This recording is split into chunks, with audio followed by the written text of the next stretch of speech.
세상에 이런 성경 말씀이 사무엘상서 18장 27절.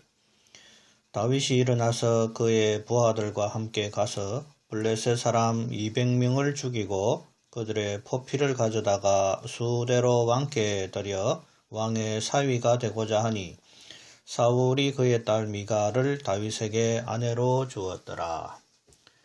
다윗이 사울 왕의 사위가 되기 위해서 블레셋 사람 200명을 죽였습니다. 또 여러 전쟁에서 수많은 사람을 죽인 사람이 바로 다윗입니다. 전쟁에서 적을 죽인 것을 성경은 살인이라 하지 않습니다. 다윗에게 살인죄를 묻는다면 우리야 장군을 요압을 통해 죽게 한 일입니다. 하나님께서 다윗에게 허물을 물으시고 진노하신 일은 밧세바와 우리야 사건 때문입니다. 나단 선지자를 보내시고 양의 비유로 다윗을 책망했을 때 다윗은 자신의 범죄를 인정했습니다. 그래서 하나님으로부터 죄의 사함을 받고 죽지 않았으며 그 대신 밧세바가 낳은 다윗의 첫 아이는 죽게 됩니다. 또 이후 다윗의 일생이 시련과 역경으로 어려움 당하는 것을 보게 됩니다. 예수님께서는 마음으로 사람을 미워하는 것이 살인죄와 같다고 하셨고 여인을 보고 음욕을 품으면 간음한 것과 같다 하셨습니다. 여호와 정의인들은 집총 거부를 하며 군입대를 하지 않습니다. 성경 속 위대한 인물들이 수많은 적을 죽였으나 하나님은 그것을 탓한 적이 없습니다. 오히려 전쟁의 승패는 군사의 많고 적음이 아니라 하나님의 도우심에 달려있다고 다윗은 말했습니다.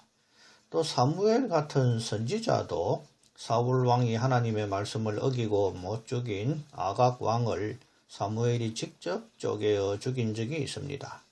성경은 악인을 죽이는 것을 결코 주저하지 않으며 오히려 적극적으로 악을 행하는 자들을 죽여 이 땅에 죄가 관영하지 못하도록 하고 있습니다. 성경이 사형하라고 하는 죄목들은 부모를 치는 자, 아이를 유괴한 자, 박수와 무당, 간음한 자, 짐승과 교합하는 자, 우상숭배자, 동성연애자, 또 고의로 사람을 죽인 자 등 그 외에도 성경이 악인을 죽이라는 규정은 너무나도 많습니다. 그런데 오늘날 사형제도는 점점 없어지고 있습니다. 간음죄는 이미 없어졌습니다. 하나님은 죽이라고 하시는데 사람들은 인권이라고 하면서 사형제도를 폐지하고 있습니다. 하나님께서 죽이라고 하신 죄인들은 하나님 보시기에 이미 사람이 아닌 것입니다.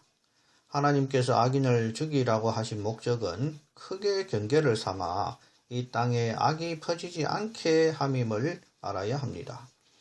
어줍잖은 인권을 내세워 하나님의 말씀을 실천하지 않기 때문에 더욱 죄가 만연하고 있는 것입니다.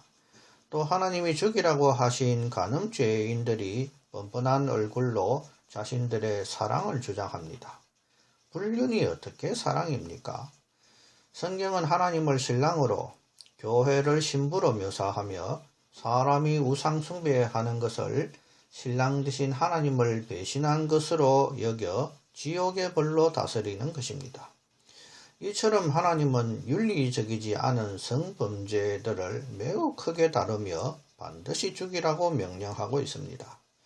또 여러분들은 탐심이 지옥 갈 죄임을 알고 있습니까? 골로새서 3장 5절에는 탐심은 우상 숭배니라 라고 기록되어 있습니다. 10계명 중에 제일 어려운 계명이 바로 10번째 계명, 내 이웃의 집을 탐하지 말라. 내 이웃의 아내나 소유를 탐하지 말 것을 말씀하고 있습니다. 하나님의 엄밀한 잣대로 사람을 재어보면 살아남을 사람은 아무도 없습니다.